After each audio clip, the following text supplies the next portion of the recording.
నమస్కారం అండి. ఇప్పుడిప్పుడే ధ్యాన మార్గంలోకి వస్తున్న బిగినర్ సాధకులకి రకరకాల సందేహాలు ఉన్నాయి. ఆ యొక్క సందేహాలు ఏ విధంగా ఉన్నాయంటే, సార్ మేము ఒక 6 నెలల నుంచి ధ్యానం చేస్తున్నాం, లేక సంవత్సరం 5 సంవత్సరాల నుంచి ధ్యానం చేస్తున్నా సరే మాకు ఎటువంటి అనుభవాలు అనేవి కలగట్లేదు.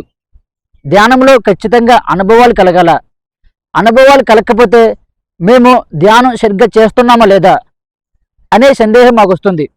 యూట్యూబ్ ఛానల్ చూసేటప్పుడు కొందరు సాధకులు వారం రోజులకి మాకు అద్భుతమైన అనుభవాలు కలిగి మా యొక్క శరీరంలో ఎనర్జీ అనేది అధికంగా ప్రవహిస్తున్నట్లుగా, అలాగే గురువుల యొక్క దర్శనాన్ని ఆజ్ఞా చక్రం వద్ద చూసినట్లుగా ఇలా రకరకాల అనుభవాల గురించి చెప్తున్నారు. మాకు ఎటువంటి అనుభవాలు కలగట్లేదు. వాడు చెప్తున్న మాట అనేది వాస్తవమా లేక అవాస్తవమా అనే విషయం మాకు అర్థం కావట్లేదు.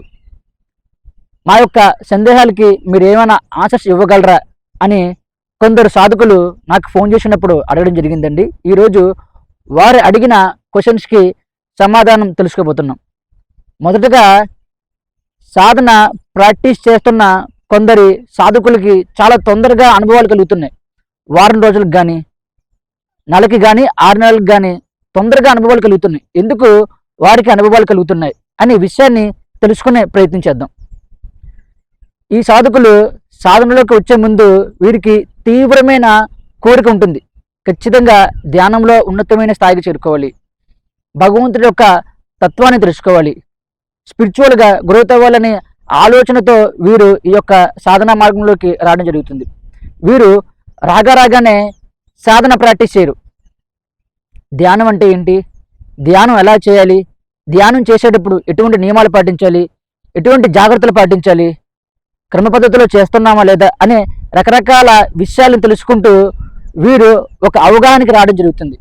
దాని తర్వాత గురువుల యొక్క ప్రవచనాలు, సత్సంగాల ద్వారా వీరి యొక్క మెదడులో ఉండే రకరకాల సందేహాలకి ఆన్సర్స్ని తెలుసుకోవడం జరుగుతుంది. తద్వారా పూర్తిగా వీరికి ధ్యానం పైన అవగాహన ఏర్పడడం జరుగుతుంది. అప్పుడు వీరు ఎటువంటి ధ్యాన ప్రక్రియను ఎంచుకోవాలి అనేది నిర్ణయం తీసుకుంటారు. కొందరు శ్వాస మీద ధ్యాసని, మరికొందరు క్రియాయోగమని, మరికొందరు సుషుమ్న క్రియాయోగమని, హఠయోగమని, రాజయోగమని ఇలా రకరకాల యోగ సాధనా పద్ధతుల్ని ఎంచుకుని మొదటి నుండి ఏ విధంగా ప్రాక్టీస్ చేయాలనే విషయాన్ని తెలుసుకుంటూ అడుగులు వేయడం జరుగుతుంది.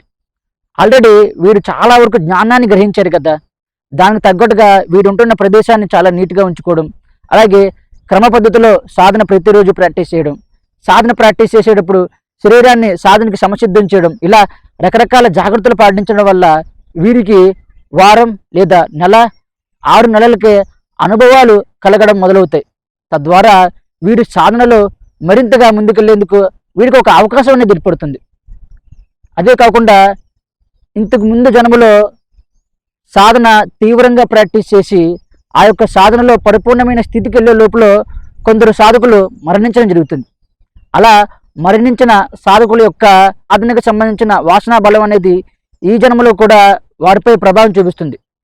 ఏదో రూపంలో వారితో ఏదో ఒక సాధన తీసుకునే విధంగా ఆ యొక్క ఒత్తిడి అనేది పడుతుంది వాళ్ళ మీద. పడగానే వారు ఏదో ఒక సాధన తీసుకొని ప్రాక్టీస్ చేయగానే ఒక వారం రోజులకు కానీ, 1 మంత్కి కానీ, 6 నెలలకు కానీ అనుభవాలు కలుగుతాయి. తద్వారా వారి సాధనలో మరింతగా డీప్గా వెళ్ళేందుకు అవకాశం ఉంటుంది. మేము చాలా సంవత్సరాల నుంచి సాధన చేస్తున్నాం, కానీ మాకెందుకు అనుభవాలు కలగట్లేదు అనే సందేహం మిగిలిన సాధకులకు ఉంది.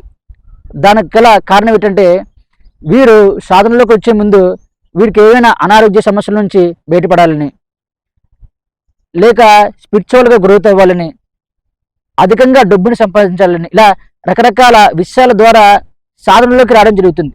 కానీ సాధనకు సంబంధించిన పూర్తి అవగాహన వీరికి ఉండదు. వీరు ఏం చేస్తారంటే, ఏదైనా ఒక యూట్యూబ్ ఛానల్ ఓపెన్ చేసి అందులో ఒక గురువు ఏదైనా ఒక టెక్నిక్ చెప్తే ఆ టెక్నిక్ని ప్రాక్టీస్ చేయడం మొదలు పెడతారు. అలా 2 వారాలు ప్రాక్టీస్ చేయగానే 3వ వారం రాబోడికి ఇంకో గురువు వేరే ఒక టెక్నిక్ చెప్పారని ఆ యొక్క టెక్నిక్ని ప్రాక్టీస్ చేయడం మొదలు పెడతారు. అలాగా వీరు నెల రోజులకే ఒక 2-3 సాధనల్ని మార్చేస్తూ ఉంటారు.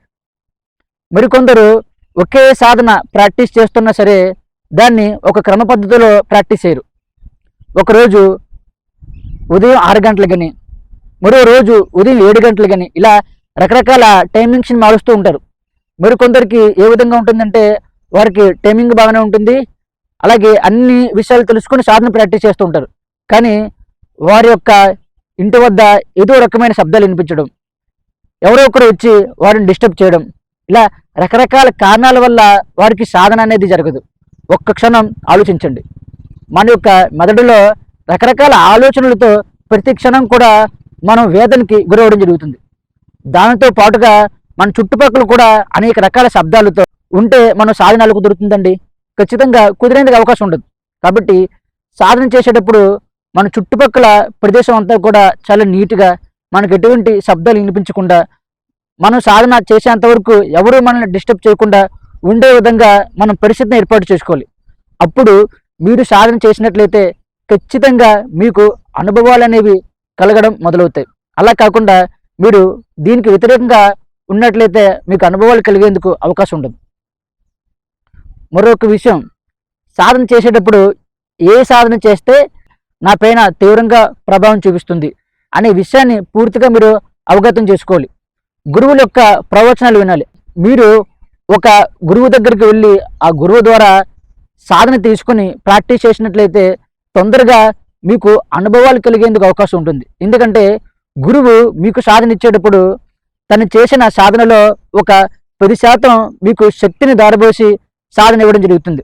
గురువు యొక్క ఆశీస్సుల ద్వారా, గురు పరంపర యొక్క అనుగ్రహం ద్వారా మీకు తొందరగా అనుభవాలు రావడం, సాధనలో పురోగతి సాధించేందుకు అవకాశం ఉంటుంది.